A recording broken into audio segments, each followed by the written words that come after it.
Buffalo Plus, your interactive look at the week in football, brought to you by Connors and Ferris.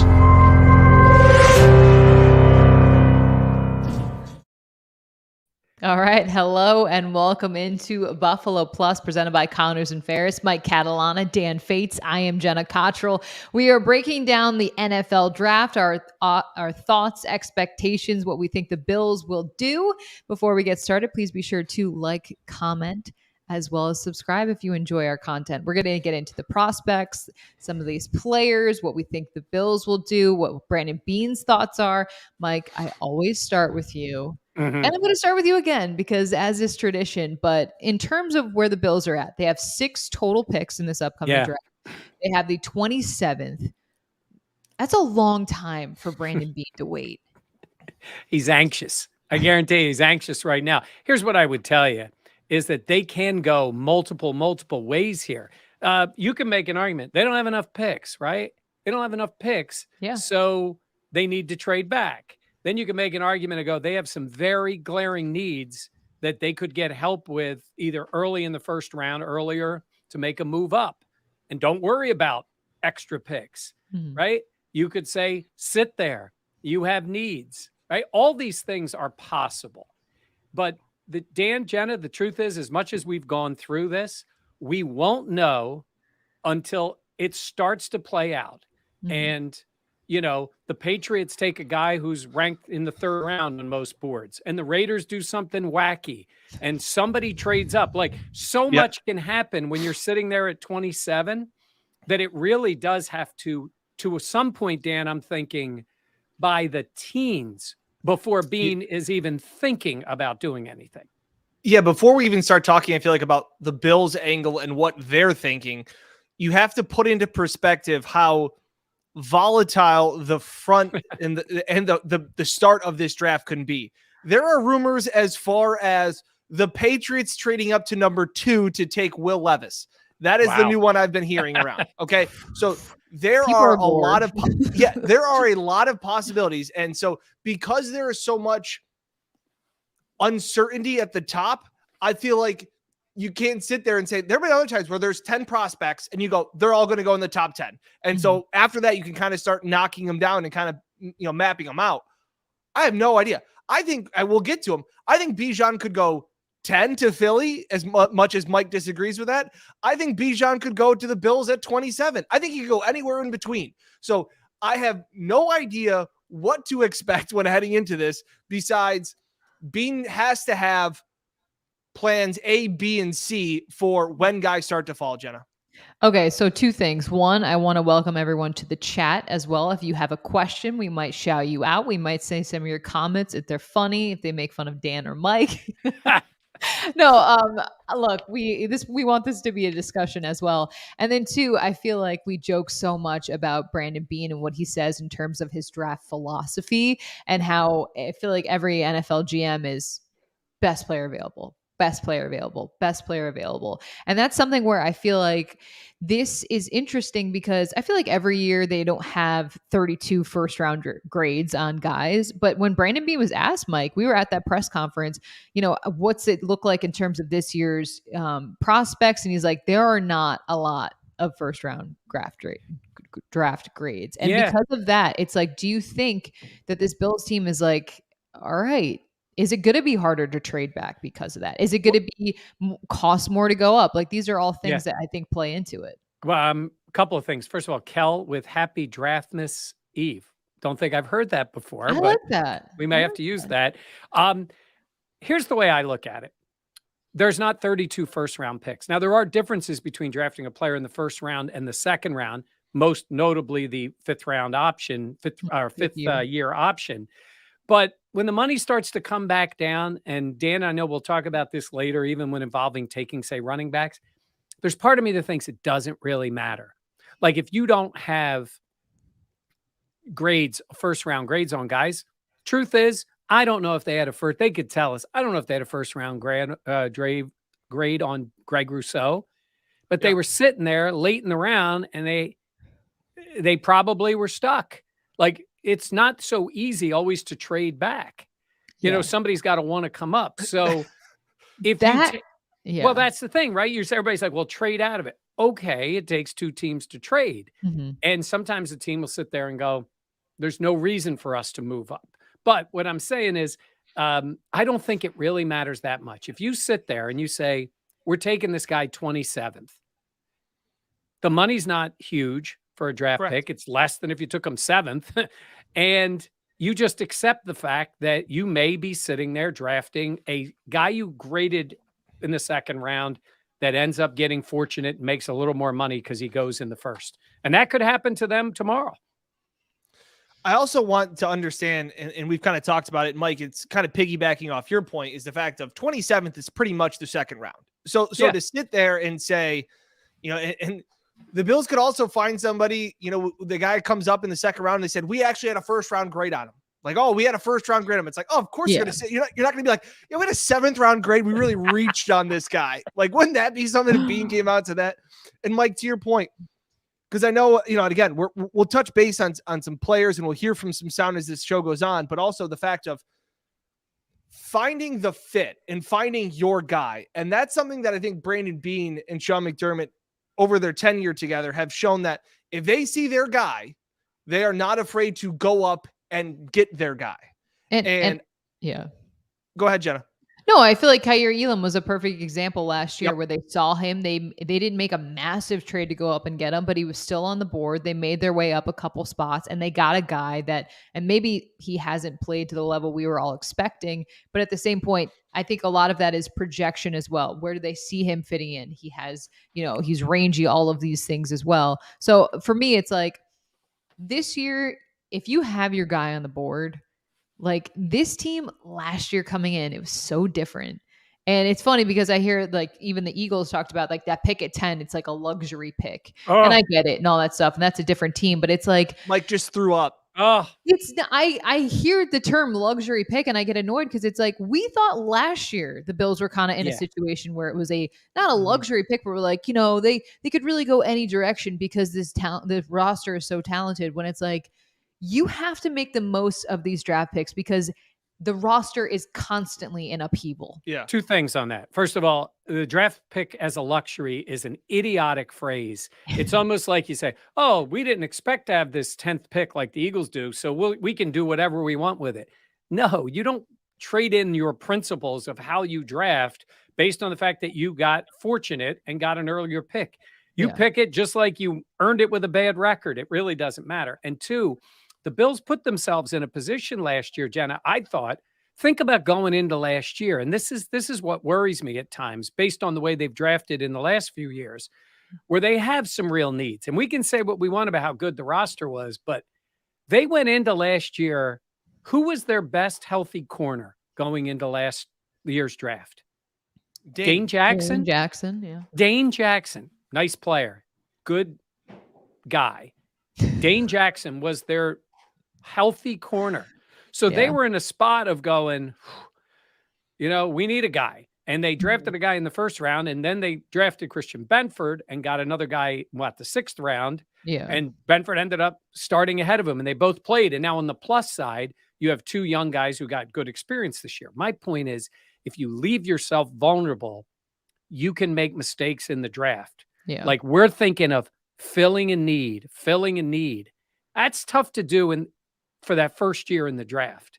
It really is. Unless you're picking, I don't know, top 5 or 10, usually you're thinking like, hey, this guy would be good for this team. He can get some time and then he'll move into a more prominent role. They need wide receivers. Dan, how many do they even have on the whole roster under contract? Like they've added a few guys, but beyond this year, it's slim. Beyond this year, that was that was the whole thing. And some 2-year deals. John M. Blue saying weak 1st round this year. I think that weak 1st round offensively. I have heard. We talked to ESPN's Matt Miller, draft analyst. It's also on the YouTube channel. If you haven't seen my conversation with him, he says there are a ton of defensive line and edge rushers per usual. There's always edge rushers. And a lot of defensive linemen. He goes, you're going to see a lot of defensive linemen, defensive tackles go in the top 10. Like that. Those are some standout guys. So to John's point, I agree. And this kind of goes back to, it reminds me of when they traded for Stephon Diggs. in the sense of they kind of needed a wide receiver to some respects. And then T. Higgins was the one that was mocked to them. And then he had a bad pro day and kind of fell off the map. And then they used the pick to get Stephon Diggs. In return, Minnesota uses the pick to get Justin Jefferson. Both sides win. But it's an interesting comment to say, there's a lot of things going on in the chat. We are seeing them about DeAndre Hopkins and would you use draft capital and all of these things. I think that's also in play heading into this weekend, depending on how the board falls, because Lord have mercy, will we hear the board, trusting the board, we set the board, we listen to the board a whole lot over these next 72 hours. And I think if things don't fall away, I think there could be absolutely be a move by Friday or Saturday. I mean, I could definitely see that as well. I can see it too, but I mean, look, everybody loves it. It's D-Hop. It's a guy who's put up big numbers. He's 31. You're going to have 2 receivers in their 30s. Not for a first round. No, not a first round. Honestly, I don't think he's worth at that contract. The Cardinals want to move on. I think the highest I would give up for him is a 3rd. I think he's more of a 4th to get him in a trade. I think Arizona wants to move on from him, move on from that contract. And I think that's when you take the flyer. You get the player cheaper. He redoes his deal and comes in. He's in his 30s.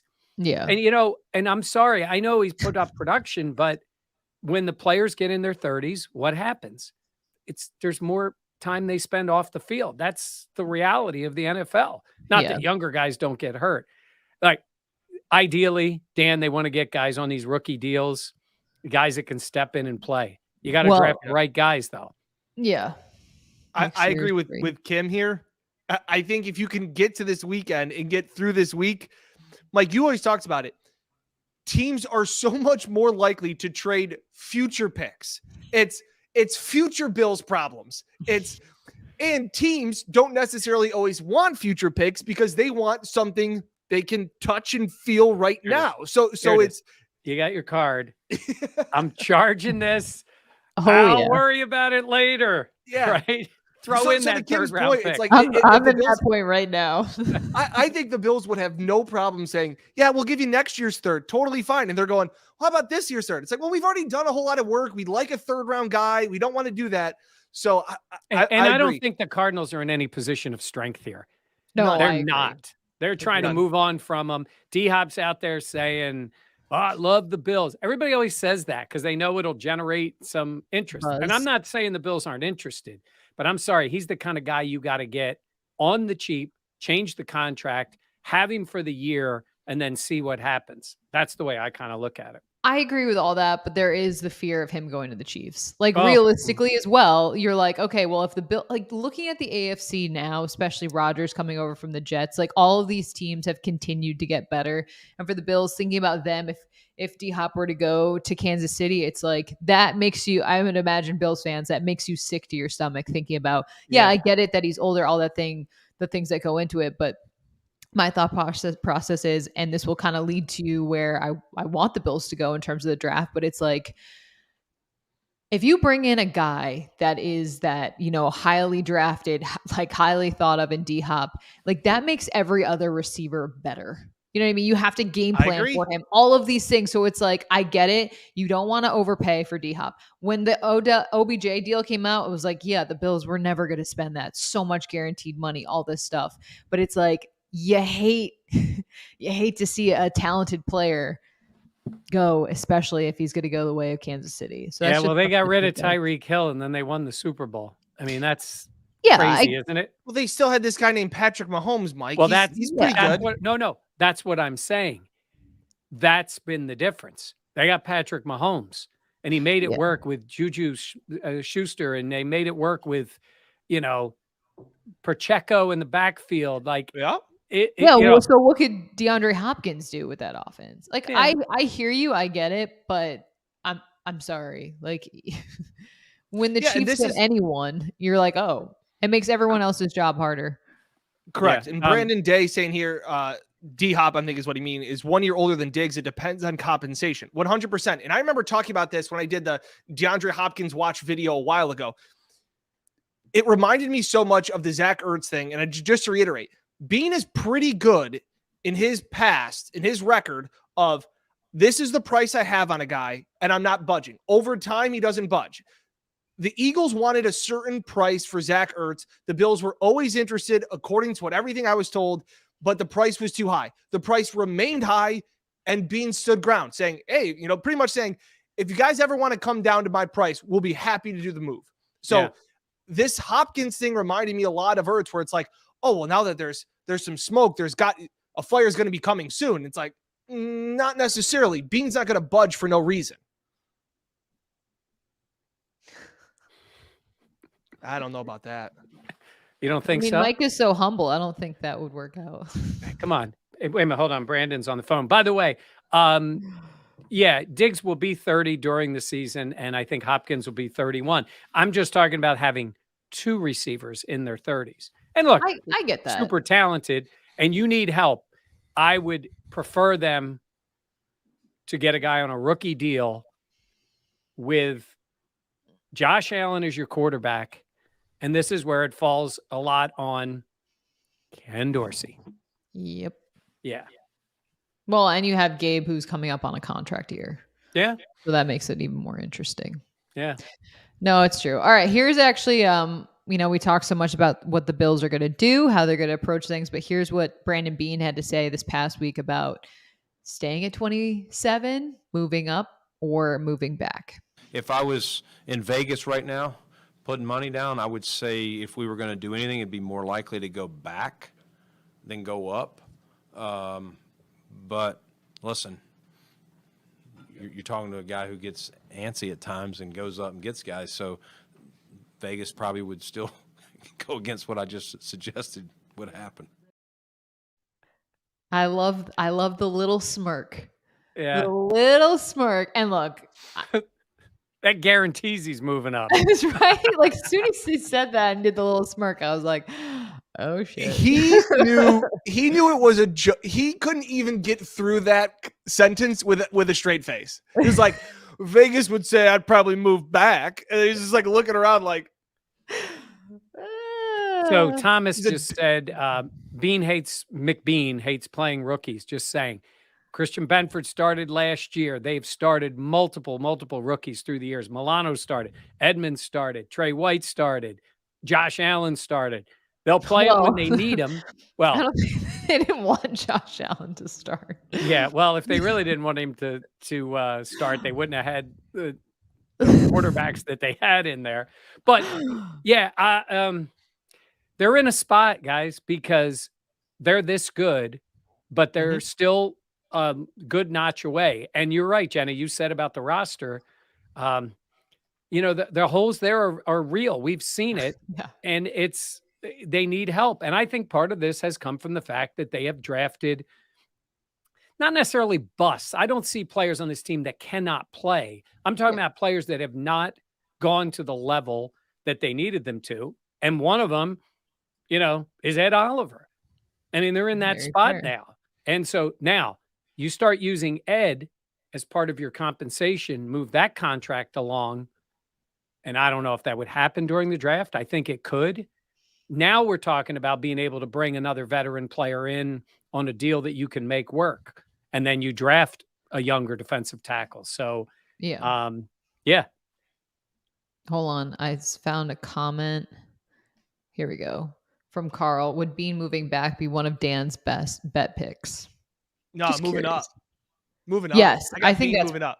Okay, Bean moving up. Well, you talk about the Ed Oliver stuff too. You mentioned that there was an earlier comment talking about him being on the trading block as well. But when you think about that, because Bean talked about how the fact he doesn't want to give away any future ones, nothing like that. But when you talk about, having Oliver a part of a pick package, I mean, Dan, that certainly makes things interesting. But at the same point, it's like, okay, well, who's going to take that spot as well? Exactly. And this thought of, we were just talking about at the beginning, if you're just joining us again, like, comment, subscribe. We appreciate it. Like people if you like it.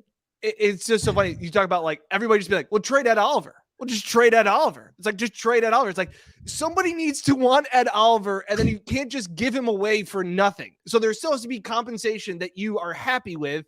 in Brandon Beane's case to Yeah. give him away. So this thought of like, well, just force the Cardinals to take Ed Oliver and then rip away DeAndre Hopkins for them and figure out the contracts. Like, I think some of this stuff I agree is we overthink some of this stuff, but just there literally has to be two sides to a trade. So whether it's trading up, trading back, or moving a player, the other team has to want that player too. So I think there's something to that. Jenna, you're laughing at the comment. Oh my God, it's amazing. That's fair. Kel saying, if Dan says something and Jenna and Mike agree with him, is he still wrong? Eventually he'll be wrong. We'll Touche. figure it out. Yeah. That's really funny. Yeah, they took Cody Ford. You're saying this like, they've made mistakes, which is why they're in this position. They've used all this draft capital on the D line. And all of a sudden we get to this point and go, wait a minute. Next year, they don't have any defensive tackles. And Vaughn will be a year older.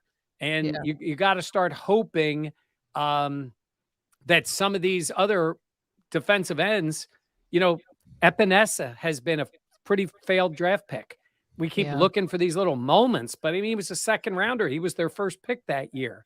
So, they need to make up for the mistakes. They've used a lot of draft capital on running back, and here we are still talking about them bringing in backs. So this is the part where it puts you in a position of saying we're drafting still for, not that all teams don't draft somewhat for need. They can lie all they want. There's a little bit of need there. Yeah. But man, they put themselves in that spot. They expected Elam to start week 1. They expected Rousseau to start week 1. These are guys late in the first round, and they'll expect this player to start too. My guess is, depending on the position, but it's pretty hard to find a position, Dan, that they would take in the first round that you wouldn't think that player would be penciled in to start this year. And that's a great segue to my point of, we talked about it a little bit in the office today, but we will find out a lot about what Brandon Beane and Sean McDermott really think about some guys, I'd say by early Friday morning, because of what they do on Thursday night. So, and to my point, Mike, you were saying that what they think is, if you bring in a guy, especially in the first round, say it's pick, let's say anywhere from 22 if they move up to 27 if they stay put, that guy should be expected to come in and be at least competing and probably the favorite to win a starting job. So if they take, and something we haven't talked about in the comments at all, and I know some people maybe said offensive line, if they take a tackle, that says a lot about what they think about Spencer Brown. If they take a wide receiver, they take a Jordan Addison, if they trade up and take a JSN, if they take Zay Flowers, I think that says a lot about what they think about Gabe Davis. So I don't know if I agree with that. Go on. Only because I think that Bean has said, like, the passing game is their fastball, and you want to keep your options open. I think they firmly believe in Gabe Davis. I think they also believe heavily in Spencer Brown. Now, you're right. We'll learn a lot more after we see the way the draft goes and what picks are made. But at the same point, I feel like if they pick a wide receiver, I don't think that's an indictment exactly on Gabe Davis. I mean, Davis was a later round draft pick. Hold on. Dan can find indictments of Gabe Davis at any turn. At any turn, seriously. It was Emmanuel Sanders indictment on Gabe Davis. You beat me too. You took the word. I was literally going to say he had a great rookie year, and we love Gabe, but we signed another player. We still love Gabe. We still love Gabe. That's what we'll hear. We will hear they still love Gabe, but it will speak. Their actions will speak louder than what they say in front of a microphone. Hey, here's another one. Tell the media. How about Terrell Bernard? Yep. Yeah. Well, he's going to start. He might start. Well, we'll Dan see. had predicted that. Hey, you know what, Mike? We'll see based on these draft picks. Yeah. If Dan was right about Terrell Bernard being the starting linebacker. He stopped us. We were walking at St. John Fisher. I remember this. Jenna, I can remember exactly where we were. We were walking from the far field towards the main practice field, and we were going to go shoot something that day. And Dan stopped and said, "Okay, I got a really hot take for you." And we're like, "Okay." And he's like, 1 year from now, Terrell Bernard is going to be the starting linebacker on this team. And you might be right. I will say for people who aren't there for those moments, it's like Dan is struck by lightning. He's like, I have a hot take. I was also right about Tremaine Edmonds. You guys were both saying they like him, they want to keep him. And Thomas, I'm done with you. Hey. No, I'm kidding. Thomas, I got you, man. Okay, Respect. the other comment, Dan has a point. Playtime is all that matters. They played Gabe Davis a lot This year, and it didn't pan out. Crazy didn't amount of pan out. snaps. I think- Maybe but here's too the many thing. snaps. Yeah, Too many but- snaps. because they didn't have another option as well. Like Isaiah McKenzie really didn't play well last season. Like I think if they take, what is Gabe, a fifth round pick? Fourth Fourth round Gabe was pick? fourth. Yep. You take a wide receiver in the first round, yeah, he's expected to play over a fourth round guy. Like I don't think that's not a hot take. All right. Well, we got some players they could be replacing them or adding to. So, Yeah. you know, How do we always end up here? We always end up at Gabe Davis. This is why we have 450 people watching, because they love Because the we're about banter. to throw They love- hands. they love it when the three of us, when the two of you gang up on me saying I'm an idiot, and we get to Gabe. So David said Gabe had 7 TDs last year, was 33rd in receiving yards. I don't even know what to make of the number there in terms of what that means, whether that's good or bad, how you want to look at it. All I'm telling you is with a guy like Gabe, and I'm trying to take that comment off. Oh, there it is. With a guy like Gabe, the idea is he's in the last year of a contract. So that's when teams, we know, and it goes different ways. With Tremaine Edmonds, look, at the right number, I firmly believe Tremaine Edmonds would have been back. He played to the point somebody wanted to pay him. You're giving me the look, Dan. You don't buy it? I feel like McDermott, though, has gone above and beyond in press conferences to defend Gabe. Oh, I really do. 100%. Well, we're but talking they're about still Tremaine for a trying to. second. Yeah. No, with Tremaine, I'm saying is at the right number, a much lower number. Like they like the player. I'm saying is Gabe Davis got to play a lot better for them to invest the money, even at the money Gabe would make next year. At right now, if he was a free agent, he'd be in that. The free agents this year, 10 million. Yeah, I say 8 to 10. Right. Well, okay, but you could pick the 27th pick in the draft and get that guy playing at 3. Mm-hmm. Jordan Addison or Trey Flowers, right? These guys, Zay Flowers, excuse me. Trey Flowers is defensive lineman. Yeah. You could get them at a much cheaper number. And that's part of the whole equation, Jenna. It's not, sometimes that's why I say he's not necessarily bust. Somebody had a comment there about AJ Epinesa had 6.5 sacks.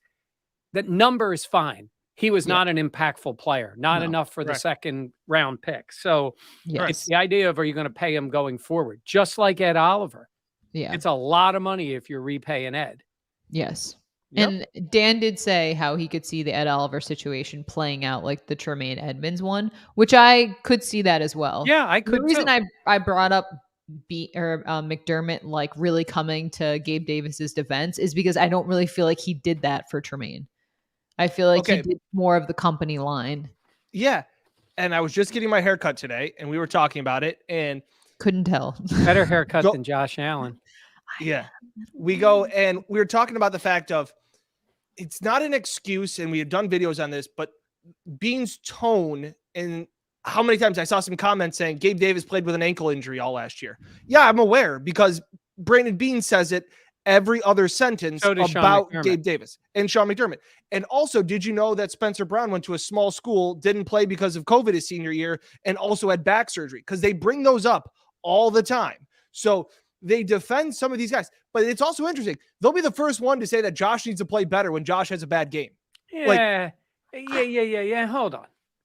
It's Josh Allen. They paid him $250 million. It's fine. They need to knock him down a peg a little bit. Just say Josh got to play better. That's a big difference between that and sticking up for Gabe Davis. Yeah. Okay. How do you not see that as the case? Oh, because even when Gabe has had bad games, and bad drops, they talk about his ankle. Even when Spencer Brown has had bad games, it's never he needs to play better. It's he's dealing with the back stuff. When Josh plays bad, it's Josh has to be better. I'm just saying, I'm just comparing what is said at press conferences, because Jenna said Sean McDermott goes out of his way to defend Gabe. He also defends Spencer Brown. He doesn't at other times. So I'm saying take everything that is said at press conferences with somewhat of a grain of salt. It is, but they also are in a position where they need those guys right now. They need them, and they need them to play well. Like, if there's a point when something changes, but like they're going to be, it's okay to them to be publicly positive on players, but I agree with you. It's just nonstop reasons. Defending. I think they bordered on excuses. Yep. And a lot of guys play hurt. I mean, my God, Jordan Poyer injured every part of himself last year and kept playing. So don't hate Gabe. I love Gabe. I think Gabe's one of the toughest players. I think he is, again, big fan of Gabe. I hope Gabe's all pro this year. Triggs has it. He's a number 3. People got to accept that. I think he is. I think he can be that guy. So let's start talking about the guys. That's all I've said. That's all I've said. That's all I've ever said about Gabe. That's not true. You're painting yourself as a victim. All I said was that everybody's like, Gabe's going to be a top 20 wide receiver. And I was like, I think he's a good number 3. Strong man. I was about to say, strong man. Flag on the play. Strong man. I hate it. Wait, this is good. Everyone said that Gabe Davis was going to be a stop yelling. And I said no. Mom, Dad, stop arguing. Oh, God. I hate it when the parents argue. Okay, let's talk about players. Yeah, let's talk some players. Prospects. Do we want to start with wide receivers? Yeah, let's start with the position that everybody's looking at. Yes. Zay Flowers. Some of the guys. All right, we'll talk about some of them, but Zay Flowers out of Boston College. Dan, I feel like he's a guy, we don't watch a ton of tape. We're not grinding, video, but at the same point, when you do see him play, he stands out.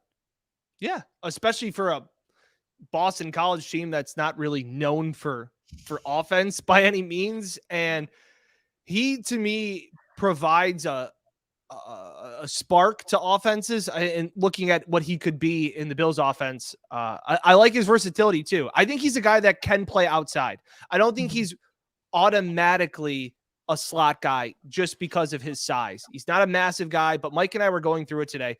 There aren't a ton of big physical wide receivers in the NFL anymore. There are very few Mike Evans, Christian Watkins guys. Like you can be successful in the 5'10" to 6 foot range. That's fair. I would agree with that. Yeah. He's super quick. And you're right, man. That offense, that is a bad Boston College team. And all that guy did was score. He scores touchdowns. I mean, he finds the end zone. He's a talent. He's all indications from every here. Great kid, teammate, the whole thing. And he's going to go. I mean, he's going in the first round. It's just a matter of who's ready to pull the trigger and take him. Likely be before the Bills. But then again, we don't know. This is what happens in this league. We all think we know, or at least everybody collectively in the NFL is like, well, this guy will be the first receiver off the board. No, depends on who teams like and who decides to make a move. So, no, it's very true. Jordan Addison is another guy that's been like heavily mocked to the Bills. If he is available, would the Bills maybe have to trade up to get him? But I mean, Mike, I feel like when you look at his skill set, you could absolutely see him fitting in. He's productive. He was super productive at Pitt. With Kenny Pickens. He was phenomenal. And then he goes to USC, still had good numbers. He's a Maryland kid. I guess he went to Stephon Diggs' camp when he was younger, grew up in the same area, plays the game a lot like him. If you watch the way he runs the routes, he plays like him. I know some people say like duplication. I think he can play inside and outside, smooth route runner. I think he's a heck of a player. Now, I did my own mock draft, and I had them moving up with the Vikings. And the main reason was I think the Vikings maybe taking a quarterback and maybe Hooker out of Tennessee, and they could move back the 4 spots. Bills jump ahead of Joe Shane, the general manager, Brandon Beane's golfing buddy, move ahead of him, take your wide receiver. Because I think the Giants would absolutely be in the market. And I think Addison would be a huge addition for them. That's the kind of move they might have to make. Now, again, this is where we say it, Jenna. With only 6 picks, does he want to give up picks? Does he want to do that and get his guy? Well, if you get the right guy, I don't think you're going to be too upset about it. Yeah, I agree. I always think about what this. I saw that too. Hey, Robert, here's the deal. When I do a mock draft, I do it based on what I think the Bills will do based on their history. Brandon Beane draft moves up. As Dan said in the beginning, not afraid to go after his guy. And we can talk all we want about other needs and more picks. That's the kind of move he'd make. They're going to take a D tackle. I had him doing that. And I love Tank Dell, and I haven't taken him. Doesn't necessarily mean they would take both of those guys. But if they don't get a wide receiver early, Dell's the kind of guy I think they would take too. They need weapons. They need speed. They need playmakers to help Josh Allen. So that's kind of what I had. Even though They need guys that can. agree. Yeah, I love it. It's nice to get the heat off me for once. The guys, the Bills need guys that can separate and get open for Josh Allen. And I think that Jordan Addison is that guy. It messes with my brain to see him in USC because he didn't play all that well at USC for how well he played at Pitt the year before with Kenny Pickett, pro style offense, had 100 catches, almost 1,900 yards, 20 touchdowns. He was an absolute monster in that Pickett final year. And to John's comment saying, wait to draft a wide receiver in a better class. I don't want our brains to get warped by Chris Olave, Garrett Wilson, Drake London, top 10, like a 5-6 wide receivers that can all go in the top 10. That's not what this class is, but I still think there is players that can improve this Bills team and add weapons to Josh Allen. All I'm going into this whole weekend is thinking protect Josh Allen and give him playmakers, running back, tight end, wide receivers. I don't care. Josh Allen needs more players around him that can help him. Josh says he wants to be more of a quarterback this year. So that means he's not, in theory, he's not going to be the fullback and the running back and the tight end that he's been trying to be all in one. So he needs players around him. And for me, one of the big guys, I like Jordan Addison a lot. All right, Jenna, we both said Addison. Who you got? Who do I got? Oh, we wide mean who receiver. else? Oh, I like Jalen Hyatt out of Tennessee. I think he's a guy that would be a really nice complementary piece. I think he has a lot of speed as well. And there was a great comment talking about how Dan hates slow receivers somewhere. Yeah. Who loves slow receivers? Somewhere up there. No, I just think he could be a really nice piece. I think he would be great learning from a guy like Stephon Diggs as well. And I feel like when you look at this team, I think you want a playmaker, you want a weapon, you want to keep the offense rolling. And I think you want as many options as possible. So Jalen Hyatt to me is someone that stands out. I also like Quentin Johnston at a TCU. I think he's another guy that different skill set. He is a way bigger guy like we've talked about. He is one of the guys though that's talked about as being a project. Yeah, I don't like him. Okay. No, I mean, it's just something about him. Maybe it's because he reminds me of Kelvin Benjamin. Maybe it's that. Yeah. I will say, I think that he has, and we kind of talked about this. He could lead the way. Jenna could get him kicked out of the league too. That was not my fault. Does he like to? It was Booger McFarland who buried Kelvin yes. Benjamin. No, Jenna threw up the alley-oop and Booger had the dunk to close it out. Do we know if Johnson likes to run routes? Hates Kelvin Benjamin. What's that? Does Johnson know? Does he run routes pregame? He'd probably run routes. He would probably run right. Yeah. Yeah. Okay. Yeah. No, I just think you look at what he can offer, and it is so different, especially from. Yeah. Okay. Can't separate is a massive issue. Yeah. I'm not saying they're going to draft him. I'm just saying he's a prospect that is different. Tank Dell. First of all, the guy's name is Tank. He's 5'1". I mean, he is so short. He's listed at what? 5'7", 5'8" out of Houston. He is unreal off the line of scrimmage. Like, it's comically quick to get open. And I mean, I don't know, if they don't take a receiver early, That's the kind of guy, somebody's going to grab him relatively early. He is a touchdown machine, playmaker, separator. But that is, Dan, we know this, right? This is what they want. It's like trait number one for them is guys who can separate. Yeah. And I got one for you. Yeah. If you can't separate in college, you cannot create separation in the NFL. Yeah. You can learn how to run route. Like you can develop your route tree. You can become more instinctive. You can learn how to beat defenses and zone coverage. All of that can be taught. You can't get taught to get open as a wide receiver. You can either do it or you can't. You can learn better technique that can help you. There are certain things. I got a guy for you. And Jim Nagy runs the Senior Bowl, tweeted this out today. This guy for later rounds, keep an eye on Michael Wilson out of Stanford, 6'1", 216. He said at the Senior Bowl, this kid had some injury issues at the Senior Bowl. He didn't test with the 40 time very well, and a lot of people back away a little bit.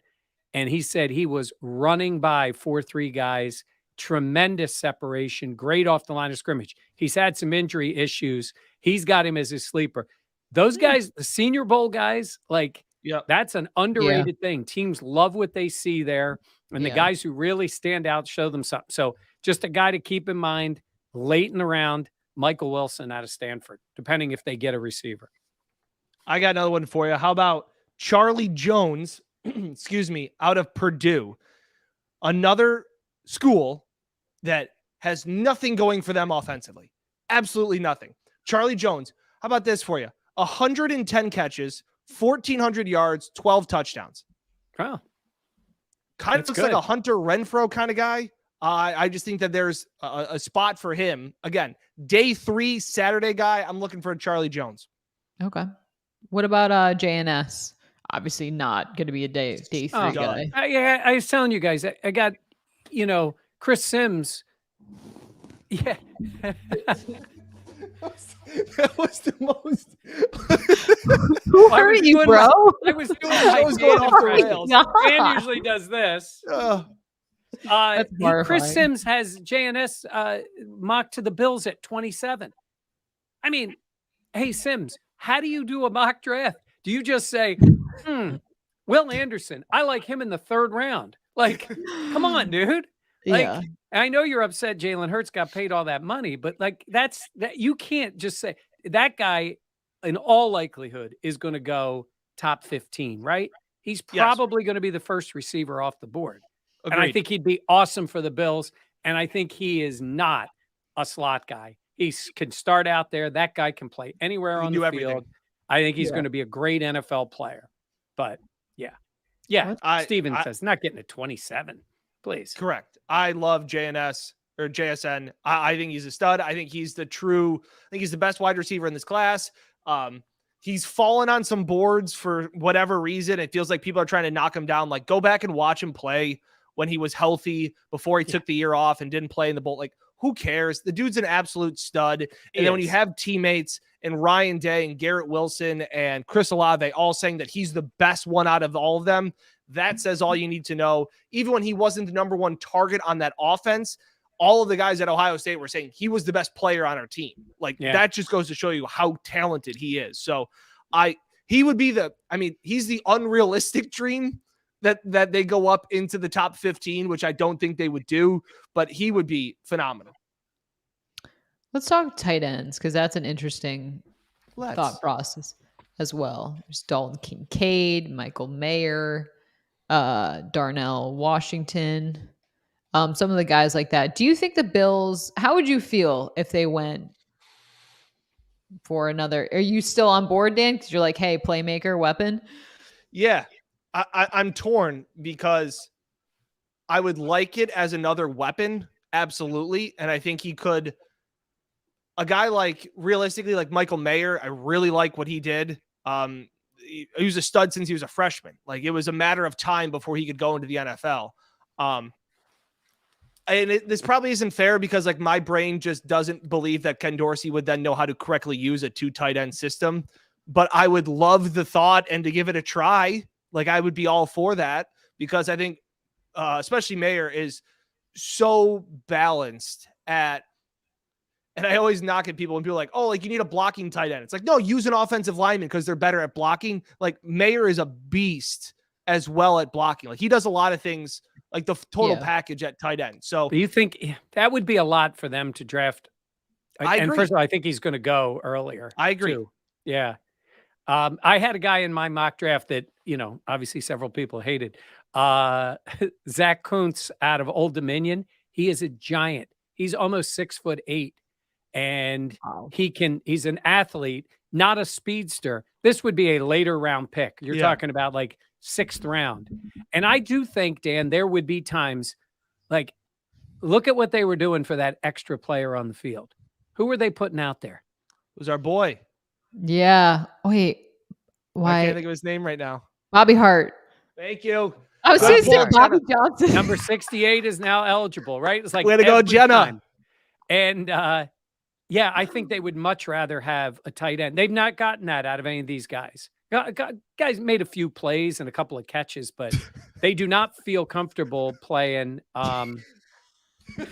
David, Mike's still hyping a crap draft. I'm just telling you what's out there. I'm telling you what's out there. Oh, I got another one for you from my draft. If they take a linebacker, my draft is good. Trenton Simpson, and I've seen him mocked even earlier. My draft is good. And I'm telling you, that kid can play. And it is funny. Sometimes people do look, and this can be of any player. Like we just talked about receivers from Stanford, or Dan, you talked about, even Boston College. Like, don't get too caught up on guys playing on bad teams or in bad systems or where they get put in a position. The job of these NFL scouts is to look at them and say, how do they translate into what we're trying to do? 100%. And a guy like Simpson is one that got put in a spot this year playing for Clemson that they needed him in a different role. And he was a much more productive player the year before. But I think that's why scouts look at him different. Explosive player, can rush the quarterback. You wait. I'm telling. Hold on, Brandon. Listen, Brandon. I got some ideas. Mike. It's Mike. To add to your point, I couldn't agree. Oh, hold on. More. This is the one I was waiting for. This is the stat I've been saying all along. This is a misleading stat. I'm not saying the Bills are going to take him. This 20% of missed tackles is a stat based on the position they had him playing this year. All the scouts, I've been reading about all the reviews of the way he showed up. This guy is a explosive defensive player. And the numbers, again, were based on him being in more of a stack linebacker spot. That's not what his strength is. He didn't. Tom says I just aged out of the podcast. Tom, give me a break. Wow. You wait. By the way, my draft got an A. I noticed it. Maybe I'm the one who gave it an A, but it got an A. And Mike, to your point, you'll see what it will happen is the Bills will draft a player this weekend, and then we will see their college stats, and we'll either say this guy's a stud or why is this guy taken? How about Dawson Knox? Didn't catch a touchdown in college, and they took him in the 3rd round, and then they drafted Tommy Sweeney in the 7th round, who had way better numbers. In college at Boston College. And I remember going like Dawson Knox, but they projected him. Again, these are also, you're projecting what you think his fit is. That's why I think Quentin Johnston, like they're projecting. I just don't. Most men do that anyways. Hey, look, Jenna, we are talking about 1st round draft picks here. So it is nitpicking. Like Quentin Johnston, that doesn't mean the guy can't play. Yeah. I just don't like the way he plays for the Bills and for the long term for what they need at wide receiver. But he's going to get drafted and he may be a very good player in the league, but you do have to make those decisions. And it's so funny. You'll look, and they were joking about this. We talk about the 1st round and there's only so much talent and all.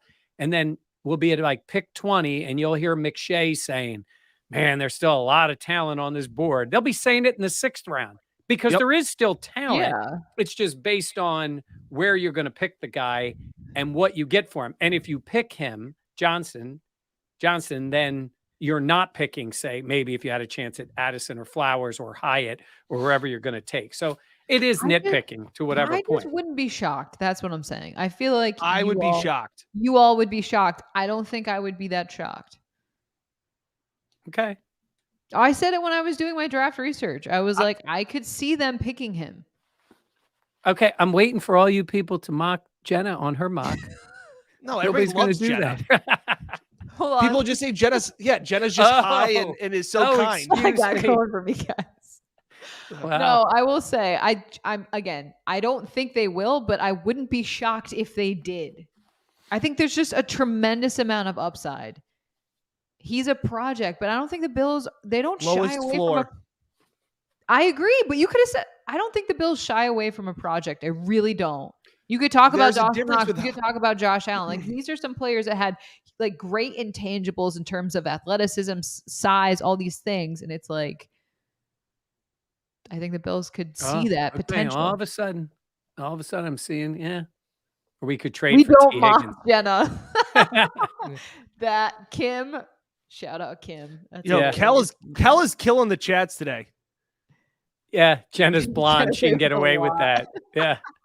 That is really funny. Okay, Yeah. wait, let's talk more offense. What?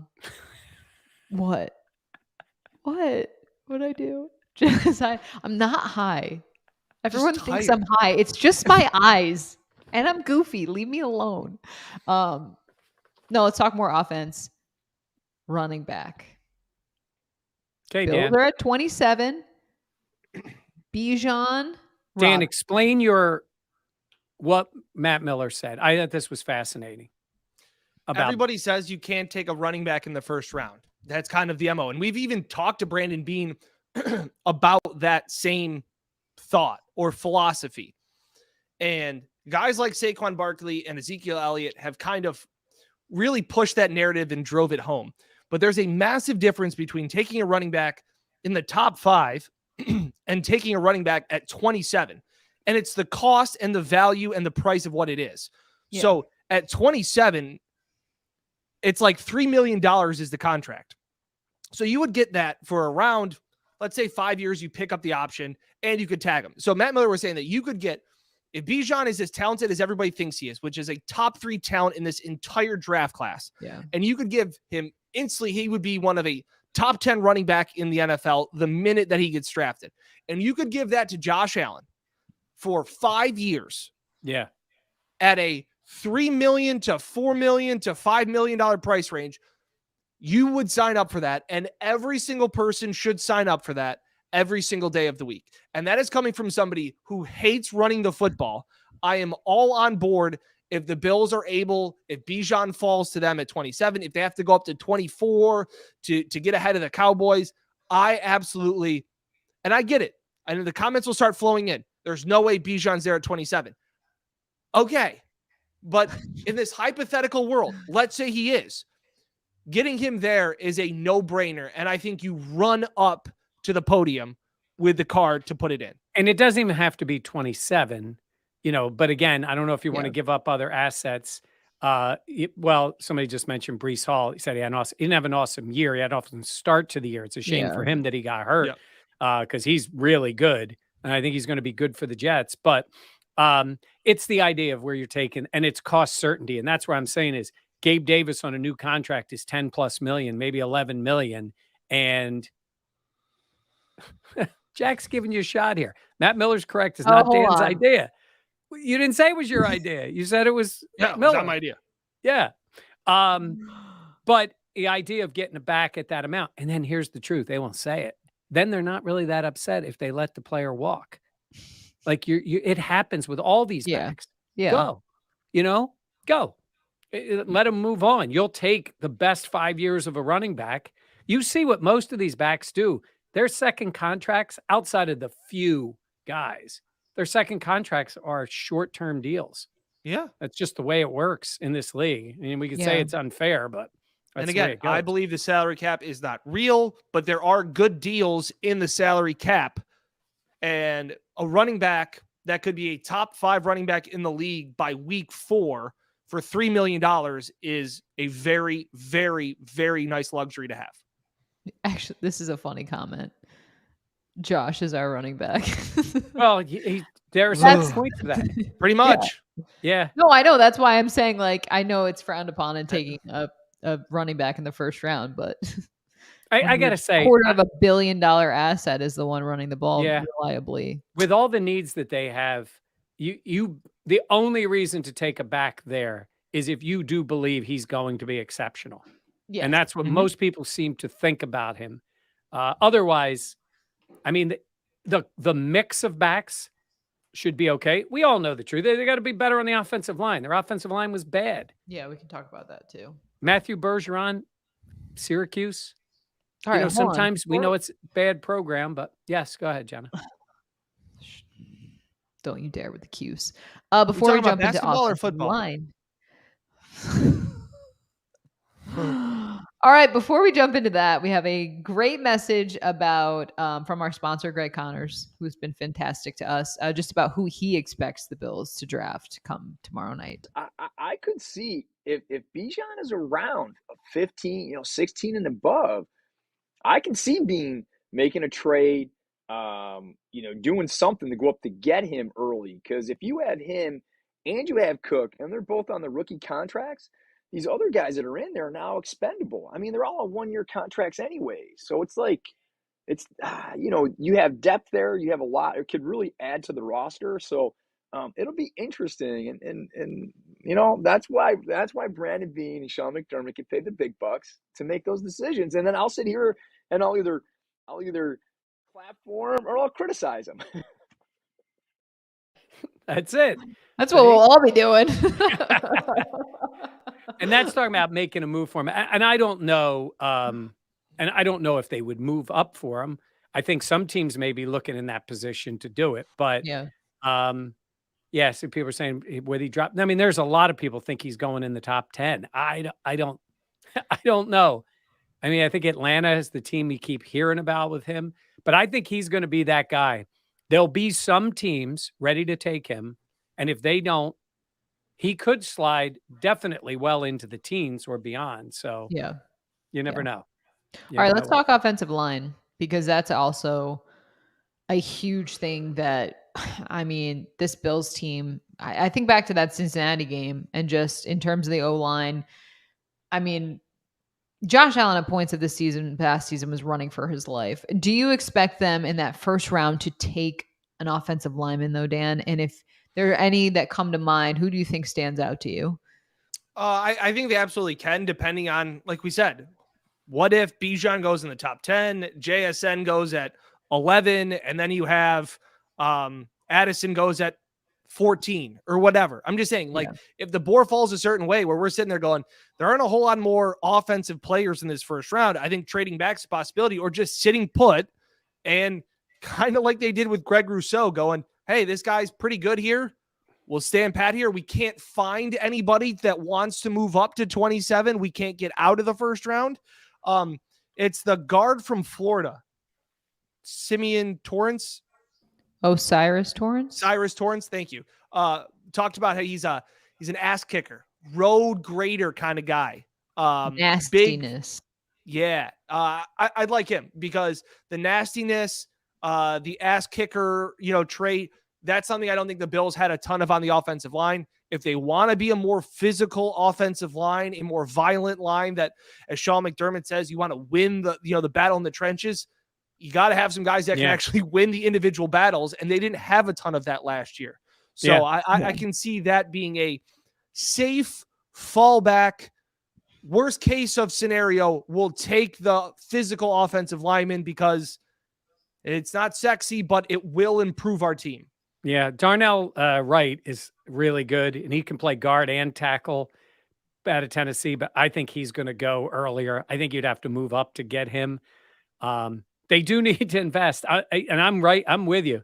I do not like I don't like the makeup of the offensive line. And I don't know in this case, if you're going to know, I mean, you're going to have to find players because the top picks, those top tackles and the few guards are going to go like Skronsky. Those guys are going to go early and they're not moving up for that. So they have their eyes. That's why I mentioned a guy like Bergeron. I've seen him more in the second to third round. He's a big kid, 6'5", 318, is already a pass blocker. He's a Canadian guy. But can Canadian guys be mean? If No. they're hockey I don't know, players, Sorry. Oh, Yeah. sorry. Yeah. Sorry. Sorry. Trading back is like inviting 2 dates to the prom. Did you say Wow. that? I have never funny. said that. Oh, okay. Oh, that's funny. What did you think, Mike? Did you just zone out when I was talking? No, but it said, "Hey Dan, trading back is like inviting to." I thought he was saying you said it. I was going to say I didn't hear that. No. Trading back can be a really. Somebody just said trade back with the Cardinals. I stop with the D-Hop stuff. It's not huge. I just then would not give up draft capital, big draft capital for DeAndre Hopkins with that contract because I don't think the Cardinals have leverage here. I think I would wait to see what they're going to do. And they might even have a number that they would do based on redoing that contract. But don't start throwing around moving the first round to the second round and adding not for going to be 31-year-old receiver. Yeah.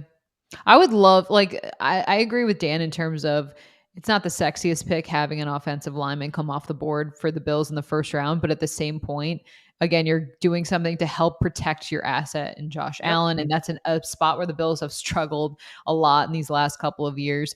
And I think adding some nastiness would go a long way too. And the competition element, because I feel like a lot of these guys, like looking at Spencer Brown, I mean, the Bills have talked about how he had the back injury. He didn't have a full offseason, like all this stuff, or just players like that, where you're like adding in some competition just changes the level of expectations on everyone as well. Wow. That is a great life. Steak and a bourbon. Look at that. Watching my favorite Bills show the night before the draft. Please be sure also to Glenn, what bourbon? Now let's see if he'll answer you Glenn here. Flanders. Please be sure to like, comment, and subscribe as well. Yeah. I there's still other ways they can go. Look, safety is on the board somewhere for them. Again, this is the way you need to be drafting.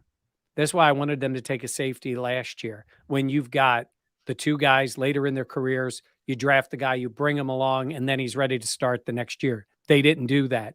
I would say this is a year to be drafting a safety. And sometimes you're like, well, we got Poyer and Hyde. Okay. Yeah. They're both in their 30s. Listen to me, always talking about age with these guys. Dan, I like ageist? I am an ageist.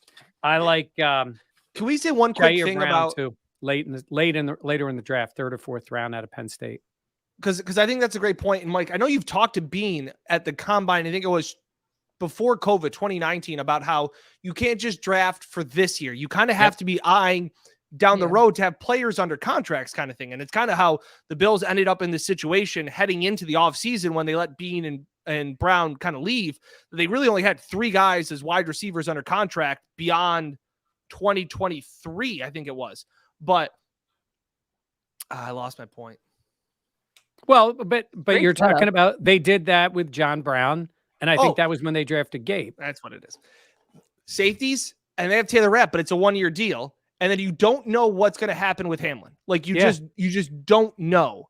Yeah. And I think they want Hamlin to be back on the field and all those things, but we haven't even reached the football playing of it yet. But just the aspect of, oh wow, you've got 2 all-pro safeties. It's like, yeah, but they're both in their 30s and they both have been injured. So I agree that a safety is still on the board. It's kind of like when they drafted Hamlin, and you're like, why do you need Hamlin? And you're like, oh well, because you always need depth guys. Well, what about linebacker?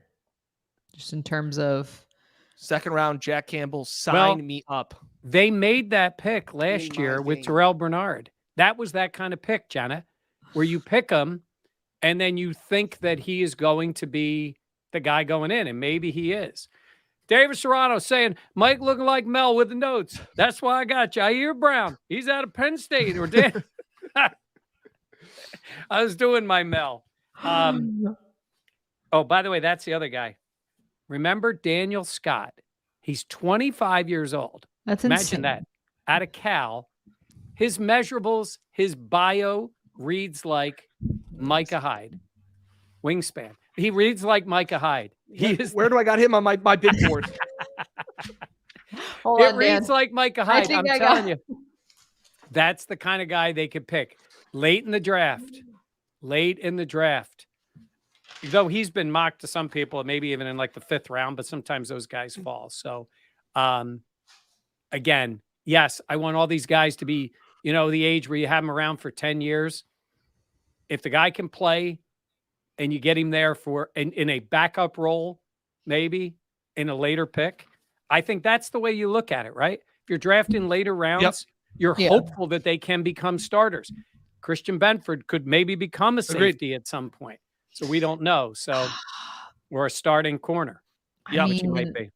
we Yeah, saw you're there's right. alignment sign past 2024. That's that was great the point one as well. position that Bean said they will pretty much guaranteed that they would take because of the contract things. He pretty much said that at the pre-draft, that he pretty much feels forced that he's going to need to take a defensive tackle at some point. I took Zach with 2 C's. I don't want to go back to my phenomenal draft again. Enough with your draft, dude. Zach Pickens is taller, bigger, longer arms. He's not Ed Oliver.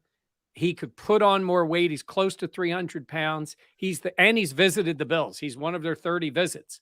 Like these guys were all part of visits. That doesn't guarantee anything, but it's the type of player they like. Sometimes you realize Ed Oliver is a big man, right? But in comparison to these other players, he's not. Shorter arms, kind of funny to say, but smaller frame, shorter guy. He's 6'1"? This guy, Pickens, is 6'4", 10 pounds more, 3 inches longer in arms, like the kind of guy you'd want in the middle as a young defensive tackle. Maybe I had him like 3rd round. So the type of player that they could bring in because they got some needs. Yeah, they certainly do. All right, it's past 8, but real quick, our predictions for tomorrow. Michael, I'll start with you. Yeah, I like Addison. I think he's the player that would fit them the best. I like him. I'll be honest with you. I predicted Bean moving up. In total, I kind of like the idea of moving back if you could, because they do need more players. And when we get to that point, but then there's the reality. Like I said, you need a partner.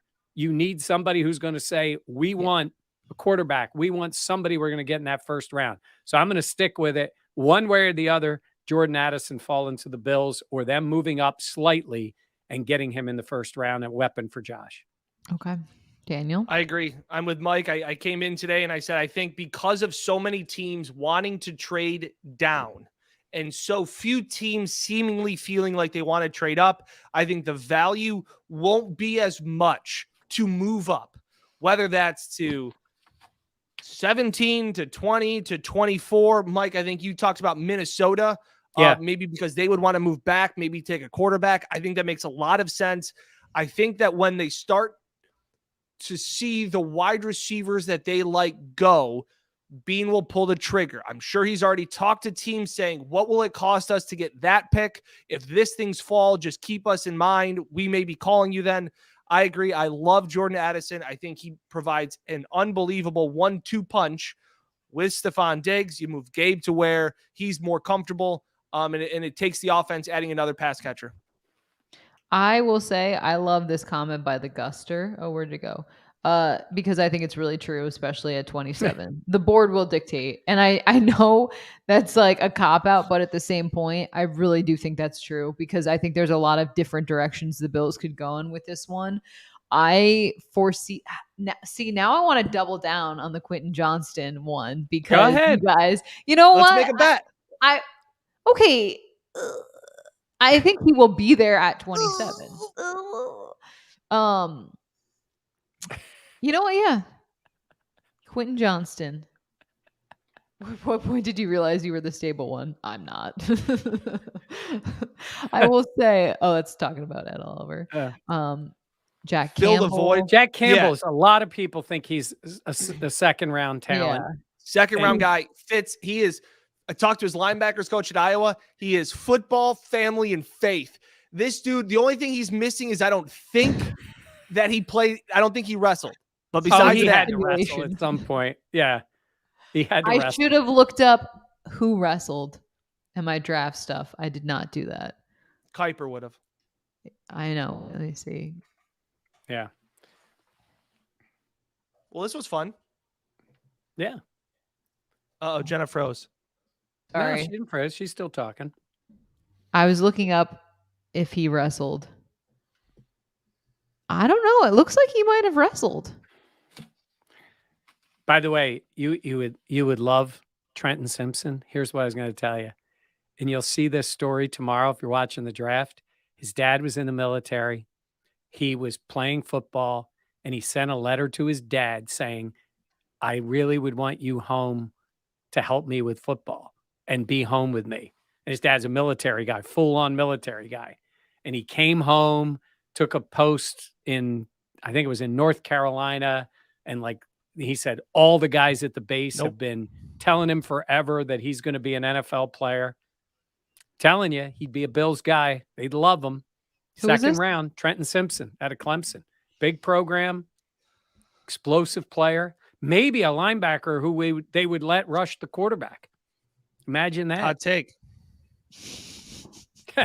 Jeff.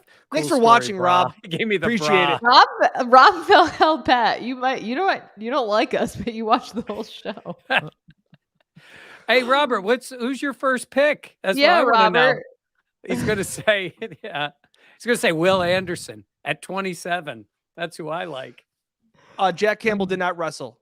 Track and basketball. Track and basketball. No, I was talking about Quentin Johnston, if he wrestled. There was a Quentin Johnston who was a wrestler, but I can't.